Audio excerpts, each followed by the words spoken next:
Siapakah orang terakhir yang keluar dari neraka? Pemirsa, mengenai surga dan neraka, tentunya kita sudah mengetahui informasi cukup banyak mengenai seperti apa isinya. Namun muncul pertanyaan yang cukup menggelitik mengenai informasi siapakah orang terakhir yang keluar dari neraka, sekaligus menjadi orang terakhir yang masuk surga. Berangkat dari pertanyaan tersebut akan menjawabnya untuk Anda. Untuk menjawab hal ini ada kisah dari Abu Hurairah dalam hadis Sahih Muslim nomor 182 dan Sahih Bukhari 7437. Ia telah menceritakan hal ini juga kepada Atta' bin Yazid Al-La'its, bahwasannya para sahabat pernah bertanya kepada Rasulullah SAW, apakah engkau akan melihat Tuhan kami kelak pada hari kiamat? Maka Rasulullah SAW balik bertanya, apakah kamu sekalian merasa kesulitan melihat bulan pada malam purnama? Mereka menjawab, tidak. Selanjutnya Rasulullah SAW bertanya lagi, apakah kalian merasa kesulitan melihat matahari yang tidak ada awan yang menghalangi? Mereka menjawab, tidak. Mendengar jawaban itu, Rasulullah SAW bersabda, seperti itulah kamu sekalian akan melihatnya. Pada hari kiamat nanti, Allah akan mengumpulkan seluruh umat manusia, lalu Allah berfirman kepada mereka, hendaknya setiap orang mengikuti sesuatu yang disembahnya selama di dunia. Oleh karena itu, orang yang menyembah matahari mengikuti matahari, orang yang menyembah bulan mengikuti bulan, dan orang yang menyembah berhala mengikuti berhala. Sedangkan orang-orang munafik dari kalangan umat Muhammad tetap berdiri di tempat dan tidak bergerak sama sekali, karena yang disembah oleh mereka tidak jelas.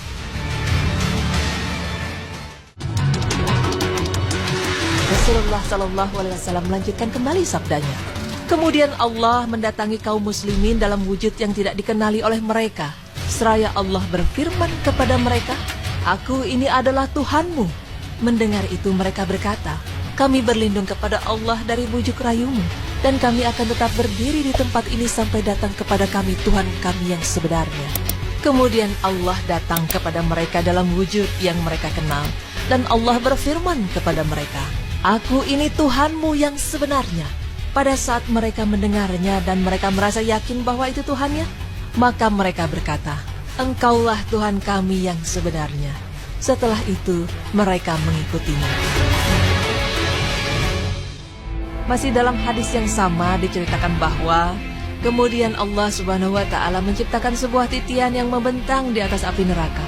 Maka Rasulullah SAW dan umatnya akan menjadi umat yang pertama menyeberangi titian itu. Pada saat itu, tidak ada seorang pun yang dapat berbicara selain para rasul, di mana ketika itu para rasul berdoa, ya Allah, selamatkanlah. Ya Allah, selamatkanlah. Sementara di dalam neraka jahanam terdapat besi-besi yang melengkung bagaikan lengkungan pancing, seperti duri pohon syakdan, nama pohon yang berduri. Hanya saja besarnya tidak terkirakan, dan hanya Allah yang mengetahui ukurannya. Besi-besi inilah yang kelak akan mengait orang-orang yang sedang meniti titian itu sesuai dengan kadar dosa masing-masing, di mana orang yang teguh dengan amalnya akan selamat dari kaitannya, sementara orang yang berdosa akan terkait tetapi akhirnya dilepaskan. Setelah Allah selesai mengadili hamba-hambanya dan dia berkehendak mengeluarkan penghuni neraka dengan rahmatnya, maka Allah memberikan perintah kepada para malaikatnya untuk mengeluarkan mereka yang patut mendapat rahmatnya, yaitu orang yang tidak pernah menyekutukannya dengan sesuatu apapun selama hidup di dunia. Di antara orang yang patut mendapatkan rahmatnya adalah orang yang mengatakan bahwa tidak ada Tuhan yang patut disembah selain Allah. Kemudian para malaikat yang mendapat perintah itu segera mengenali mereka, dan mereka mengenalinya melalui tanda bekas sujud yang ada pada kening mereka. Karena hanya bekas sujudlah bagian tubuh manusia yang tidak akan hangus dibakar api neraka, di mana Allah telah mengharamkan api neraka untuk membakarnya dan menghanguskannya. Kemudian para malaikat segera mengeluarkan mereka dalam keadaan yang sudah pada hangus, lalu disiramkan ke tubuh mereka air kehidupan atau air pemulihan.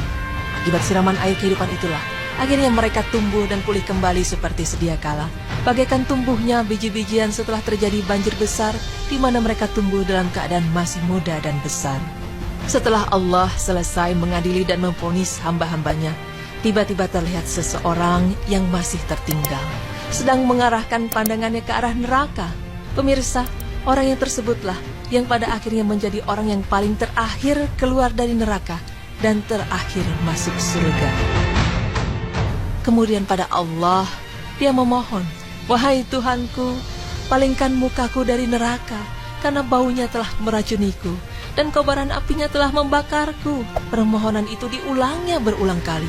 Dan akhirnya Allah berfirman kepadanya, "Seandainya aku mengabulkan permintaanmu ini, apakah kiranya kamu tidak akan mengajukan permohonan yang lain?" Maka orang itu menjawab, "Tidak." Kemudian dia berjanji dengan sungguh-sungguh kepada Allah bahwa dia tidak akan mengajukan permohonan apapun lagi. Akhirnya permohonan itu dikabulkan Allah, di mana Allah memalingkan muka orang itu dari neraka. Akan tetapi, ketika dia dihadapkan ke arah surga dan dia menyaksikan kemegahan yang ada di baliknya, maka dia terdiam dalam beberapa saat. Lalu dia memohon kepada Allah, "Wahai Tuhanku, sampaikanlah aku ke dalam pintu surga."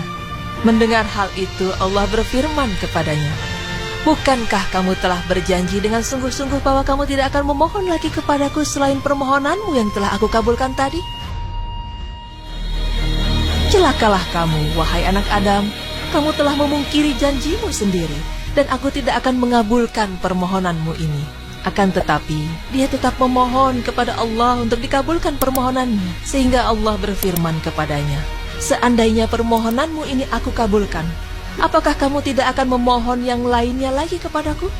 Orang itu menjawab, "Demi kemuliaanmu, sungguh aku tidak akan mengajukan permohonan lagi." Kemudian Allah mengabulkan permohonannya itu. Allah membawanya ke depan pintu surga.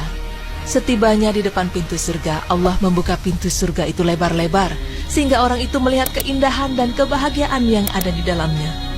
Menyaksikan itu, orang itu terdiam beberapa saat, lalu memohon kepada Allah, "Wahai Tuhanku, masukkanlah aku ke dalam surga." Mendengar hal itu, Allah berfirman kepadanya, "Bukankah kamu telah berjanji bahwa kamu tidak akan mengajukan permohonan lagi kepadaku setelah permohonanmu yang tadi aku kabulkan? Celaka kamu, wahai anak Adam, kamu telah memungkiri janjimu sendiri, dan aku tidak akan mengabulkan permintaanmu itu." Akan tetapi, orang itu terus-menerus memohon kepada Allah, "Wahai Tuhanku, janganlah kiranya hamba-Mu ini menjadi orang yang paling celaka." Kemudian ia mengulang-ulang permohonannya. Allah berfirman kepadanya, "Masuklah kamu ke dalam surga." Pada saat orang itu masuk ke dalam surga, Allah berfirman kepadanya, "Sekarang angankanlah segala keinginanmu." Kemudian orang itu memohon kepada Allah dengan mengajukan berbagai macam keinginannya dan mencita-citakan berbagai macam kenikmatan, sampai Allah mengingatkannya kepada berbagai kenikmatan yang tidak diketahuinya. Lalu Allah berfirman kepadanya, "Nikmatilah olehmu kemewahan dan kenikmatan yang telah disediakan ini, bahkan akan ditambah lagi dengan berbagai kenikmatan sebanyak itu pula."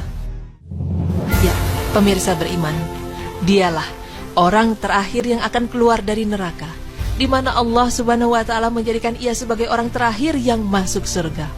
Allah Maha berkehendak untuk mengeluarkan penghuni neraka dengan rahmatnya. Semoga kita merupakan orang yang mendapat rahmat dari Allah Subhanahu wa Ta'ala, sehingga kita bisa diselamatkan dari neraka dan merasakan nikmatnya surga.